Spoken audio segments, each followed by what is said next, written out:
Bees. Yeah. In a swarm too, nonetheless. Hey, we stick together. Yeah. Love you, mean it. Love you too. Love you do. We left off last week in the book of Genesis talking about the creation of the heavens and earth and man. And even though we know that there is a process to the creation and that Moses is telling us that God created man and woman, he had not yet created woman.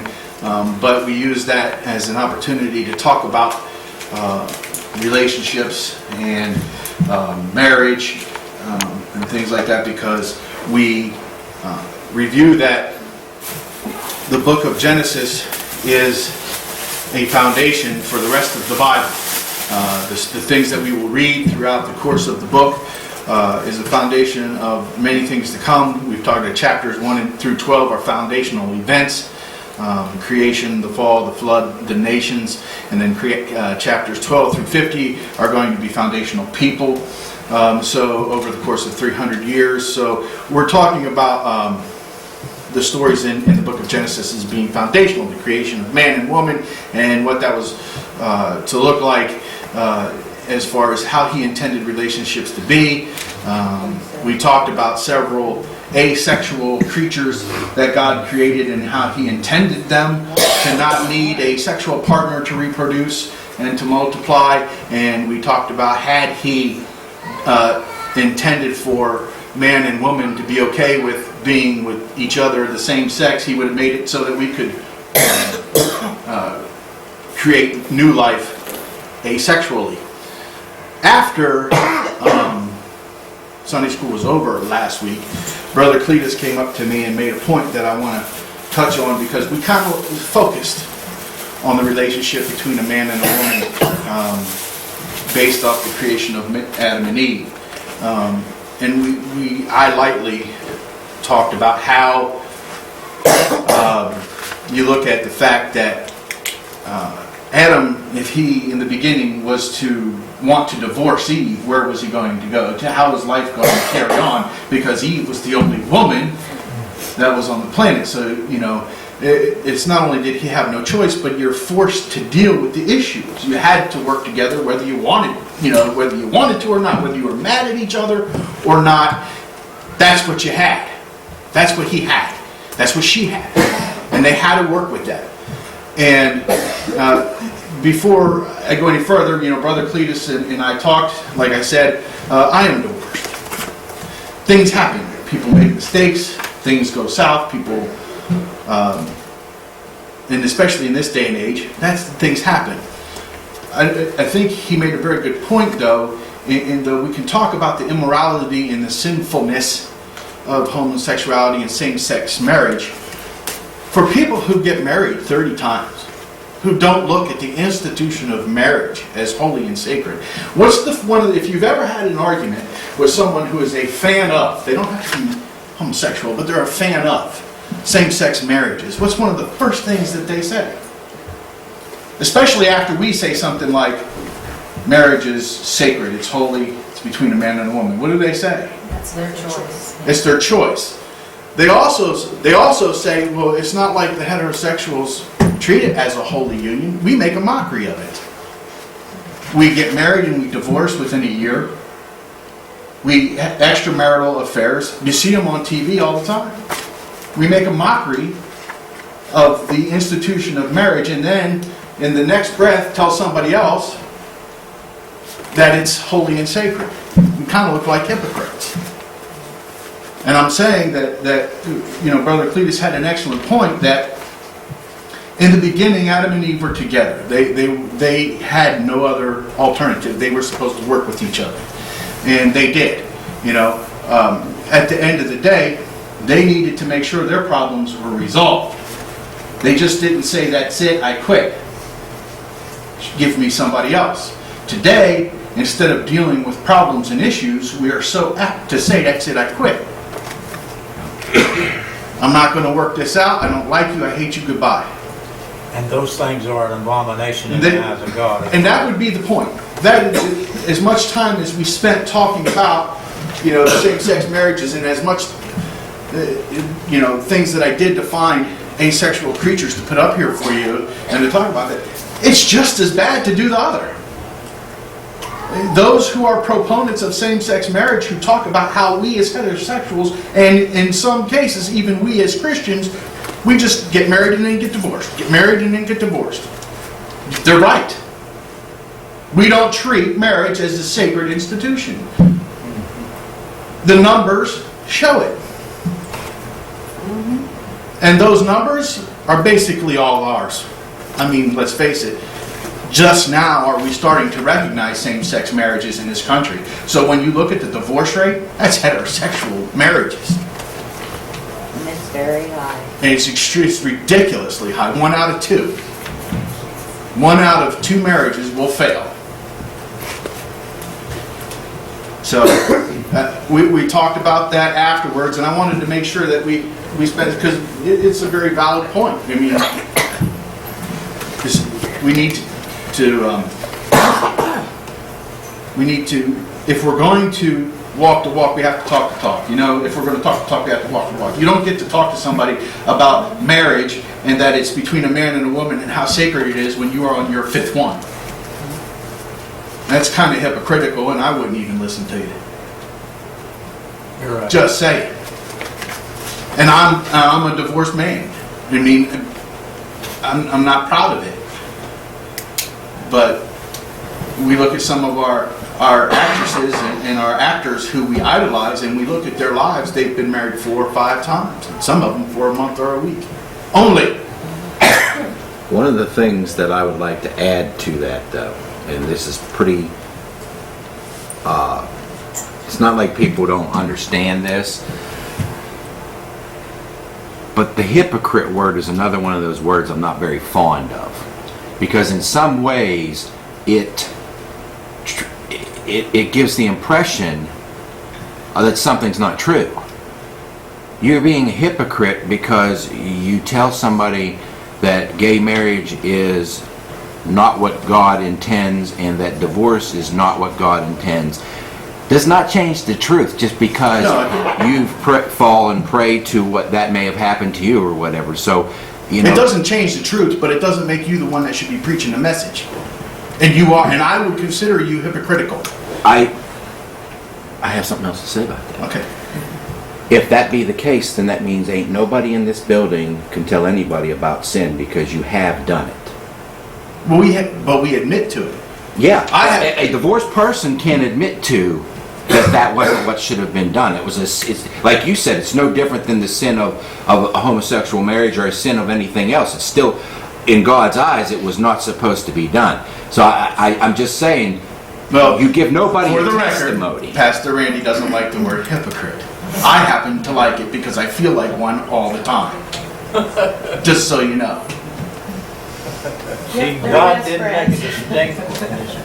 He didn't distinguish between sin and sin.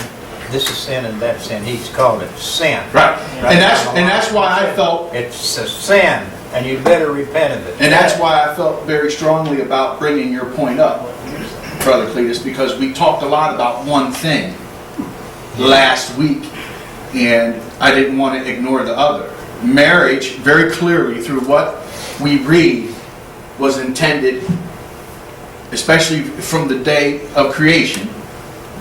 God intended it to be between a man and a woman, and He intended it to be forever. Death. See, Until death do you part. the hypocrite thing, here's my thing with that. A hypocrite is somebody, definition. If you are telling somebody not to do something that you are still doing, if you're living in that, you are being hypocritical and you should not talk about it. But you can't say that because you've made that mistake or that you've done it, that you can't talk about it. Otherwise, nobody is a witness to God anymore. So would you or would you not agree that somebody who continuously gets married, divorced, and remarried, married, divorced, and remarried, married, divorced, and remarried, 5, 6, 7 times, is not one who should be talking about marriage? I would say that if you're going into that realm of that many, that could be, but you got to be careful where you're. What if Did I or did I not say? What if that person did that the whole time and he was lost during that time? Then he gets saved and it's not doing it anymore, does he no longer get to preach the gospel to anybody because of that? You know, Yeah, it still comes down it's to- not a sin that's unforgivable. I mean, If he's been God forgiven, forgives he sin. should be able to. with the exceptions of, you know, blasphemy against the Holy Ghost. God will forgive sin. God will forgive the vilest sinner, the vilest homosexual in the country. He can forgive that person. Right. If he asks God for forgiveness, God is there to forgive him. That's what he does. He forgives people of their sins. Yeah. There's definitely a line there that you're talking about, to be truthful. I'm just saying, we got to be careful that we don't just automatically say that somebody that has fallen prey to something before cannot talk about it now because it has happened to them 5, 6, 7 times and they're just after the other. Yeah, you're probably right. That person doesn't have much of a testimony at that That's like point. going to church on Sunday, but Saturday night you're going to the bar over and over and over and over. Yeah. That's hypocrite. Sin is a transgression of the law. That's what sin is. And anything that is a transgression of the law is an abomination to God. There you go. That's it. It's an abomination in the eyes of God. If What I it's a have to say transgression is- to the law. Are we not all hypocritical? Yeah. So Every Yeah. single one of us. we're all sinners saved. Yeah. We're all sinners saved by grace. Through faith. That's it. All sin, all sin will be forgiven and shall be forgiven except one. Yeah. And that, Yep. Blasphemy. what's that? Blaspheme against Blaspheme Holy against Ghost. The blasphemy against the Holy Ghost. Yep. All sin. Now your class is off and running, brother. We got a discussion going now, honey. Oh, Mike. Well, I have thought about a lot of time. How do you not think, if you're serious about your spirituality, how do you not think about the word hypocrite? That's why I say I feel like a hypocrite all the time, because I know what the word says and we can talk about it, but then I know I'm not perfect. And I know, I mean, like, how do I, you know, like I said, I admitted from the very beginning, I've been married and divorced once. You know, and this time around is much different because was the first forgiven time I for didn't that. put God at the head of my choices, and this time around He is at the head of my choices. And you So was everything forgiven this time around is almost like brand new anyway, because it's a different life. Because But you what was I'm talking forgiven about for here is the first conversation that Brother Cletus and I had. Right? And I think it's a very fair conversation to have. I'm not talking about somebody who does it once and then never does it again. That was never my conversation. My conversation is the person who continuously gets married 5, 6, 7 times. Absolutely has no respect for the institution of marriage. That's no different than, as far as disrespecting the institution of marriage, as same-sex marriage. It's disrespectful. But if they're in their sin when they're doing it, they don't have respect for anything anyway. Well, I don't know. I was sinning and felt conviction and knew that I was wrong. But at that time, I wasn't preaching to people. I wasn't teaching to people. I wasn't You didn't professing care. things. You know what I'm saying? No, I know at certain times I did not care. But that's why I felt like it was important to have this conversation, because I don't want to just talk about one side of the story. Marriage itself should be a holy institution. The one thing though, you know, somebody like yourself that's been there, look, I failed, I screwed up. Yeah. right? But I'm telling you, what you're doing is wrong. Just like I was wrong. This is the way it's supposed to be, is often more times more effective than somebody that acts like they're perfect. And it is the way you say it too. Like you know, there are some people that would look and say, in your situation, and we know your situation between us at least, would say not even you, even one time should be doing that. But it's because if you start talking to somebody, as you're standing up there right now today, and you're talking about that failed marriage, it's how you're giving it across, just like any other time that you're giving the gospel or talking about God. Even a person that's happened, you know, my dad, it's more than once. But when my dad talks to me about that and tells me, here's the mistakes that were made and God didn't, this is not what God intended me to do, I can still respect that even beyond my father, because it's how he's presenting life's lessons that he's learned in God. And that's why we should also listen very carefully to what someone says. Because what I'm talking about is somebody very clearly has no respect for the institution of marriage, talking about the way other people get married. What Are we all? about, what about the preacher, or the minister, or the bishop, or the rabbi, or whoever? What about that man that connects these two people together? Well, we talked about that in brief. I think it was one of the last things that we said last week about how the churches, and I think that is why you came up to me last week, is because I had said that there's a lot of churches that are willingly marrying people of the same gender that should go back to the Bible and reread it so that they can get a further understanding of what God's intention on marriage is, and that we cannot say that we are Bible believers and then marry people who are of the same sex. And one of the things that Brother Cletus said to me last Sunday after Sunday school was that at the same regard we should not as a church be doing that, we also should be engaging in marriage counseling before we marry heterosexuals. Which I know that Pastor Randy does. He won't just marry anybody. He's already done it for one, and for two, I know that he does it because we talk about it. And there's not enough of that going on. When someone calls the church and says, hey, I want to get married, and it's between a man and a woman, and there's not enough investigation going on, well, how are you living? I think, again, it comes with the reverence of the act. I mean, everybody in here is right when we were talking right here about the sin. Everybody sins. And you can sin and sin and sin. You can sin on the same sin for decades. And then have the epiphany, come to the altar, ask for forgiveness, and live a righteous life. You can do that. Because that's the way that it was meant to be. People make mistakes. We're human beings, and we have a Savior who saves us from not committing sin again, but He saves us from hell. We have to just keep on praying, and we have to keep on having faith, and we have to keep on asking for the forgiveness. So there is this point where what Brother Cletus, I believe, was saying to me was that for the person who gets married to the opposite sex, the man and woman, 5, 6, 7, 8, 9 times, at some point a pastor should be saying, wait a minute, no. Because there's obviously something you're not getting about the institution of marriage.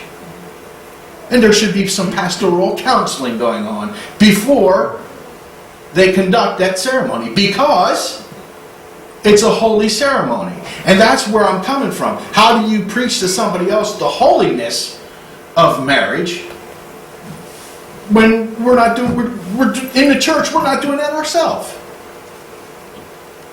Right. That's what I'm saying. And I agreed with him, and I wanted to make sure we took some time to have that conversation. Is there anything you would like to add, brother, to that? Do you feel like I covered your feelings adequately? Yeah. Thank you. Amen. Let's go. I always listen to some of the couples that I have performed weddings for. I sit down and talk to them. Hey, look, to the man. You mean to tell me that you want to get up every morning and look at this Hank that you're married? Her hair is completely out of shape. She is ugly as a homemade sin. She looked like she fell out of an ugly tree, you know, and hit every limb to the bottom. Do you mean to tell me that you want to marry this woman? Yes. Yeah, no money, ask the woman. The what- Yeah, ask the woman. What the he said to me was, son, I want you to picture, he said, I want you to picture this. He said, you wake up in the morning, you roll over and look, and that pretty woman that you married, she's missing 3/4 of her teeth. He said, now you picture she ain't got an arm, and you gotta take care of that arm. He said, you picture the worst possible look that she could possibly have. Now, do you still want to marry that woman? I said, yes, I do. He said, all right, then let's marry. Oh, boy. And they got married on his birthday, his dad's birthday. Brother Mike, listen to this. This is true.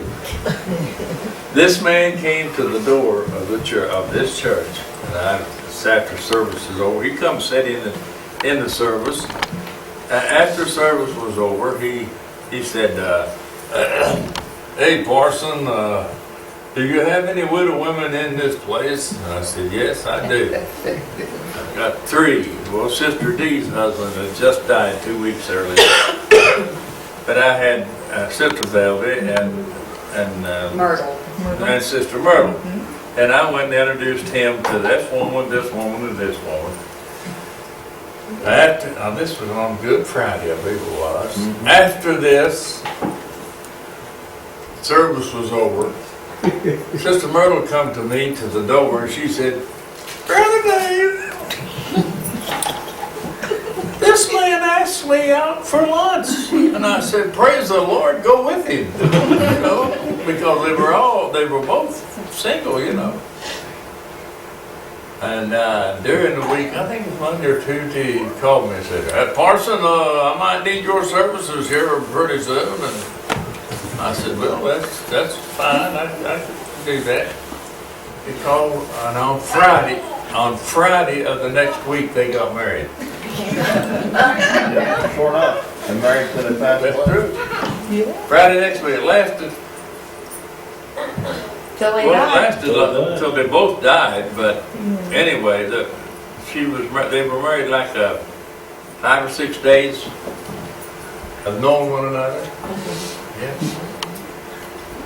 But a lot of times that happens to elderly people because they're lonesome, Me and Harry was 3 months, you know?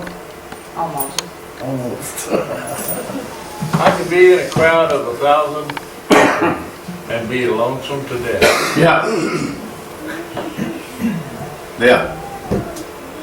Chapter 1, we're going to close, I think, today in chapter 1, starting with verse 28.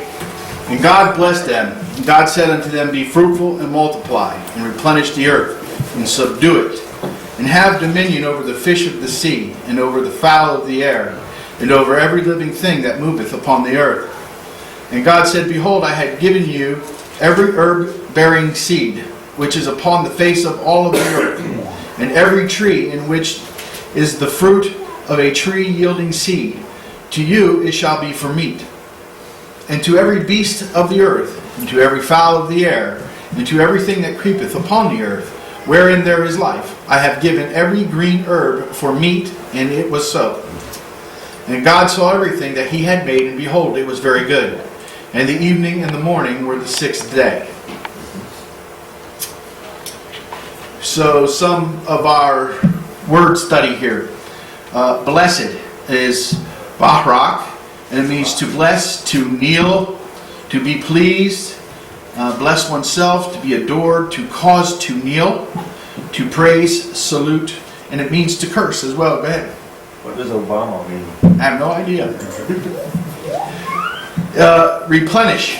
It's male, and it means to fill or be full. We've talked about the word subdued. Subdued is kabash. It means to be subject, subdue, force, to keep under, bring into bondage, to make subservient, to force, to violate, to dominate, to tread down. Meat, okla. It means food, eating. object of devouring, and figuratively it is used to picture the consuming by wild beasts or in fire or of judgment. Made, asa, and it means to do, to fashion, to accomplish, to make, to work, to produce. Very means meod, and it's exceedingly, mighty, abundance. Good is tuov, and it means good, pleasant, agreeable, excellent, rich, valuable in estimation, appropriate. And so, like the living creature, man is blessed by God, and they are to produce children and populate the earth. And since that is what his wish for us was from the very beginning, we have to stop and say, again, this is something that brings out this, that sexual functions, rightly used, are blessed by God. I've heard Brother Dave say it many, many times that the marriage bed is undefiled. Right. And we should take time to say that not only, again, can we talk about same-sex marriages, but we can also talk about premarital sex. We can talk about careless sex, even with somebody who you have absolutely no intention on marrying.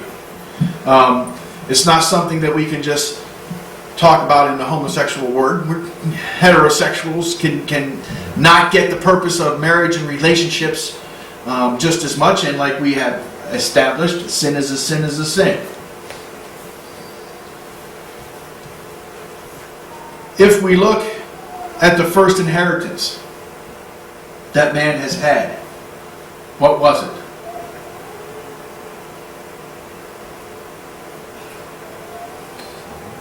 What's the first thing that God gave us? Life, Life. breath, The earth was our first everything gift, on it. and everything on it. He gave us a perfect planet. And he told us that it was ours, and that we could pretty much do whatever we wanted with it. We had to He provided for us plentifully. Yeah. I'm going to mark that, and I don't have no idea if that's a real word or We not. are to be, Plentifully, yes it is. and we are not to be meat eaters. Is it worth a real word? We're not to be what? We're not to be what? Meat eaters. No, actually, brother, you know, I have that here at the end of my, it's here somewhere in my notes, but you notice I like meat. that in the very beginning here, he did not mention that the beasts and the fowls and all of that was for us to, he said we could have every fruit. He blessed it and called it good. No more chicken. The perfect world that he gave us. No more Chinese? You can eat the vegetables, stir fry. Oh, praise the Lord. I'm sorry, but I'm gonna eat hog until I die. His well, pork fat will surely kill us, sister. Let me tell you. Praise the Lord. Gotta go somehow. I have it here that what it would be like, and let's seriously entertain this because we inherited upon the birth of Adam, the creation of Adam, a perfect world that had it remained perfect, had man not fallen, would be without bloodshed. Yeah. Now imagine that. A world where we're not killing each other. Or anything else. Or anything else for that matter. An orange falls out of a tree or you go pick one, either way. But we're not killing anything. How peaceful is that? That's how perfect the world was until we messed that up. He had made full provisions Yeah. for us. And he looked at it and said that it was very good.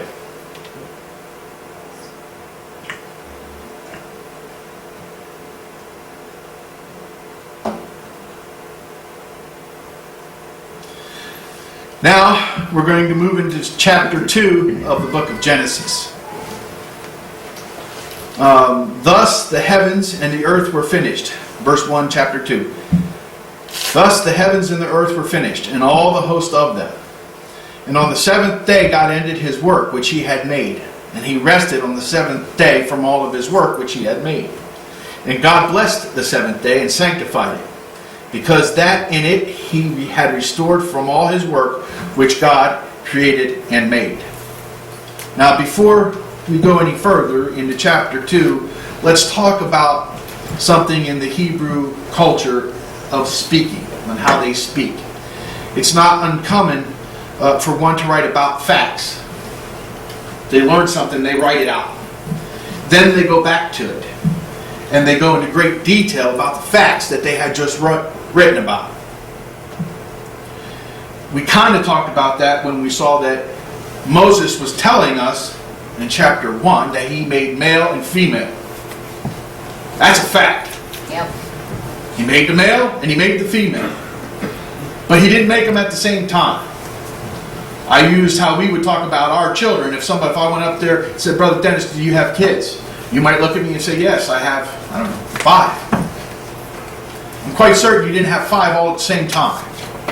We might need to take some more time to talk about things, and I'll get to know you later on down the road, and more facts will come out, or details about the facts, but usually on our first meeting we're going to learn something about each other. And it's not going to be chronological, most likely, and it's not going to be exact. So this is how they wrote. And we're going to see why I am taking the time to explain this, because you have heard of the people who use the Bible to try to disprove the Bible. They say they do that. So I want to make sure that we understand the culture of writing that Moses would have partaken in as he wrote what he was being told.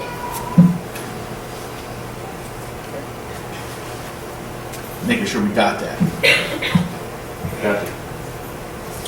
And what is going on here? We don't know, we're not doing it. I'm going to have to figure that out. Okay. I don't know why it's off the page like that.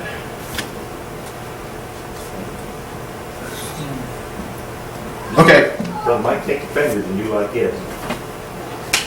Yeah, right. It's not working. You do that. Well, use Brother Randy's. God made the heavens and the earth on the sixth day. I got it. Made man. And then God rested. Since he's made woman, nobody has rested. Nobody has rested. That's Yeah, I heard you. Got things to do. It might work. All right. I love all this. I love you all. You're the best teacher there, She Mike. does seem to Yeah, get thanks. rid of a lot You of are, you're a good teacher. I lost total control of this. There we go. All right. Word study first. Finished. Kala means cease. It means to consume, determine, end, fail, finish, be complete, be accomplished, be ended. Host. Sabah is the original Hebrew, and it means that which goes forth. It can mean an army. It means war, warfare, host of all, whole creation. Now, just to put things together, I know we have all heard it said, He is the Lord of hosts. Right? Right. The host that we're talking about here is everything that's on the planet. So when we say He's the Lord of hosts, what we're saying is He's the Lord of everything. I think, again, taking time to understand what we're reading, people look at the word host and we think that we're hosting a party or something. We are the person who is putting on, we're entertaining other people. We're using, we're somehow, well, we could be in charge, or we're the person in charge of the party, but we're entertaining a select few. When we're talking about, when he said about the host of everything that's on the planet, it's the same when we say He's the Lord of hosts. He is the Lord of everything on the face of the planet and in the sky. And the universe. And the universe, right. We Everything can't leave that made out. in the universe. Right. Rested. Shabbat. And it means to cease, desist, to rest, to put an end to. I I did a little research because I don't know if we know or not, but in the Jewish faith they have what's called Shabbat. And it is a holiday, it's a day of rest for them. It's the seventh day for the Jewish calendar. And they take that very seriously, extremely seriously. They have ceremonies, they have things that go on. I Googled it. It's literally a day to be set apart from all other days for introspection, spiritual growth, and renewal. Beginning on Friday at sundown and ending on Saturday evening, Shabbat is ushered in by lighting candles and reciting a blessing. Traditionally, 3 festive meals are eaten: in the evening, in the morning, and in the late afternoon. The evening dinner typically begins with Kiddush and another blessing recited over 2 loaves of challah. I have no idea what they are.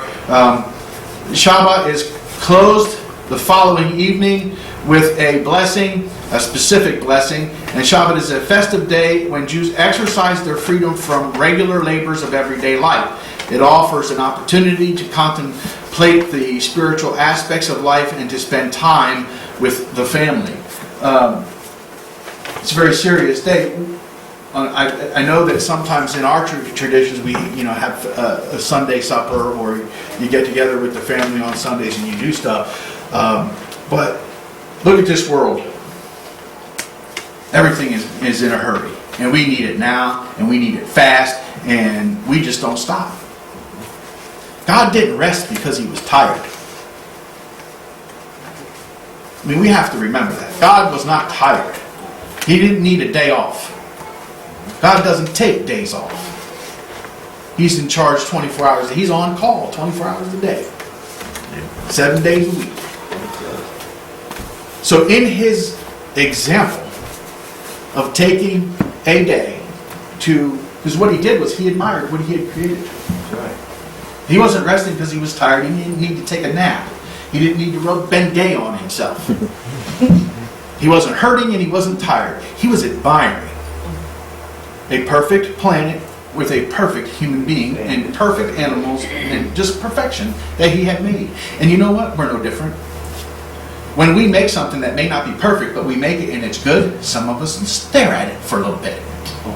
And we start off maybe for an hour or maybe for many years, protecting it, doing everything we can to keep it in that condition that we admire. So, I mean, we can appreciate the fact that he took a day to admire everything that he created. I mean, if I could create that, I would admire it too. So, that's why he took the 7th day. It wasn't because, he needed to take a nap. So, we should try to pay a little more attention to that 7th day too. We need to, and actually it would be honorable to God to do that. Go ahead. It's just like a mother whenever her child makes something at school and brings it home. Yeah, Most mothers keep that yeah. forever. I have a file myself. I have the They're proud files of of what all the their report child has cards. made. And they keep it.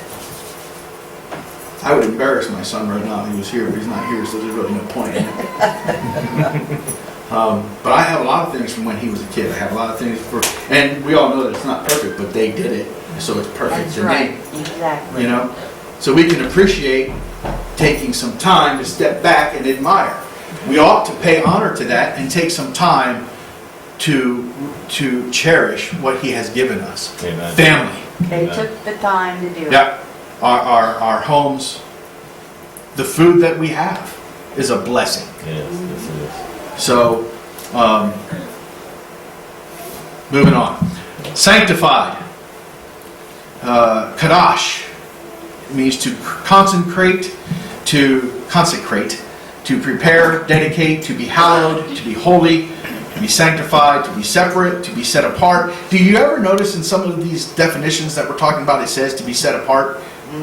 As if to imply, hint, hint, the only way to be holy is to be set apart. Run the world. Yes. If you're going to be sanctified, don't go play in the mud. Yeah. Yeah. Think about it. You can't be clean when you're out playing in the mud. So separate yourself.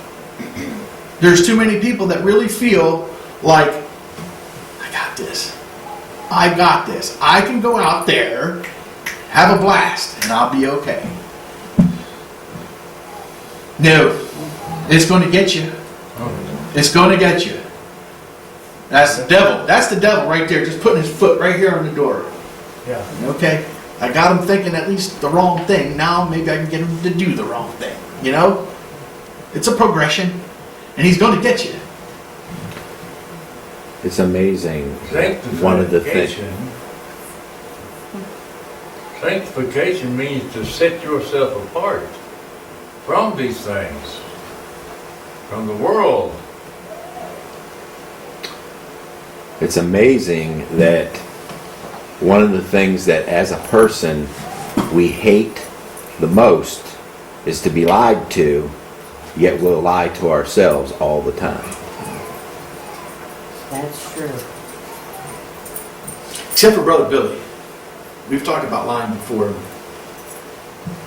Huh? Nothing. Never mind. Let me tell We're gonna you move something. on. When he was a little kid, And the truth comes out. I'm sorry. I was up here staring at my daughter. I know, yeah. You were admiring. That's why you quoted me out on it. No, I would have done that if you were looking straight at me. Mom would say, son, you're lying. I know you are, because you can look at it on your fingernails and tell. And I said, what do you mean your fingernails? She'd say, little white marks. That's how many lies you done told. When he said that he was finished,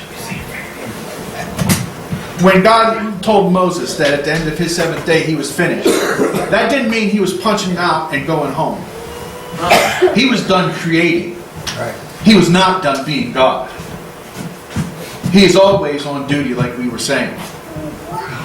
After all of this, after a specific time, even if all of the evolutionists in the world want to talk about how the Bible is a story of only a few thousands of years old, at the end of, and that the earth has been here for millions of years, I ask the following question: what creation has evolved after this story? You look at a thing, you look at it and we say, Moses, I am finished. God said, I am done creating. Everything that is here is here. I will not create anything new. I am finished with creation. Since that day, what is something new that has been created that is not man-made? Say again? Nothing. Nothing. Thank you. You can't prove that some animal just, and there it was. No. Evolution would indicate that if it was going on, it would continue to go on. Right, Yeah. in the process of... And we would be finding new things continuously. I tell people that all the time. It would be a never-ending cycle of evolution. Yeah. It stopped. What I'm suggesting to you is, when he said, Moses, I'm finished, it was finished. Everything that is here today was here on that day. yep. In the present form that it is. May have taken man a long time to find it, to look at it, to put it in our little classifications. But the fact of the matter is, it's always been here. Since God said that He was done creating, what have we found that has just magically evolved? And I would say nothing to you, and I would be able to say that because, let me tell you, if we would find something that would just right here today evolve, and we'd be like, what are you? What is this? It would be on the news. Oh, yeah. And the United States would be looking for some way to destroy it. It'd be on the Yeah, news. seriously. I really believe that if we came up with something new that proved that God was real, we'd look for a way to destroy it. Yeah. My daughter And here, the I don't spinners. remember how old she was, but she The had asked me if evolution, if we just keep evolving, why don't we evolve into something else? And the spinners That's a on good all the question. newscasters, all the spinners that like to spin, they'd be really spinning it Yeah. from one place to another. Brother Mike, Yep. There's a place in Akron, it's called the Fossil and Science Center, it's a museum type thing. It'd be kind of cool for us to go on a field trip there in the summer, on a Saturday or something, on church. But they teach creation through science, through fossils, it's all there. We went on our family vacation to the Creation Museum last year. Yeah. Phenomenal place. Yeah, we have new strains of viruses, and viruses adapt to, They're man-made. but they also adapt to all of the antibiotics that we create so that all of a sudden they can continue to thrive. Okay? Keep in mind, I'm not talking about adapting. We all adapt That's the to our environment and to our surroundings. I'm not talking about adapting. I'm talking about something brand new. Never seen before. It's just something brand new. something like a 30-foot tall dinosaur turning into a 3-foot tall bird. Yeah, but however you want to say it, where is that? You know, we all adapt. So, all right, I'm going to leave off on there. Is there any questions? Regarding the Sabbath, I just want to read this, Exodus 28 through 11. Remember the Sabbath day to keep it holy. 6 days shalt thou labor and do all of thy work. But on the 7th day is the Sabbath of the Lord thy God.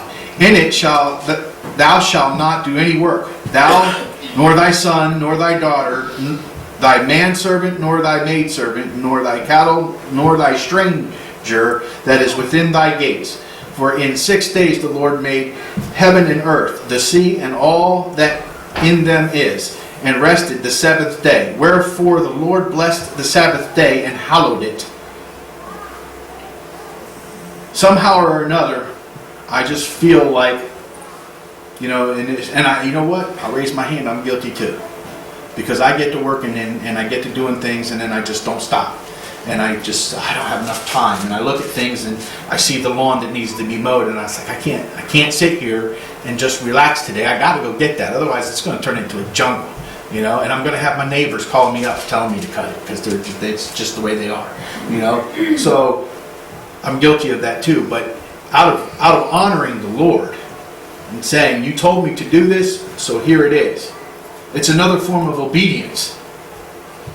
It's being under subjection to Him, who has told us, I want you to not work 1 day a week for yourself. Honor that day. We call it Sundays. So, all right. That's it? Good. All right. We'll take 20.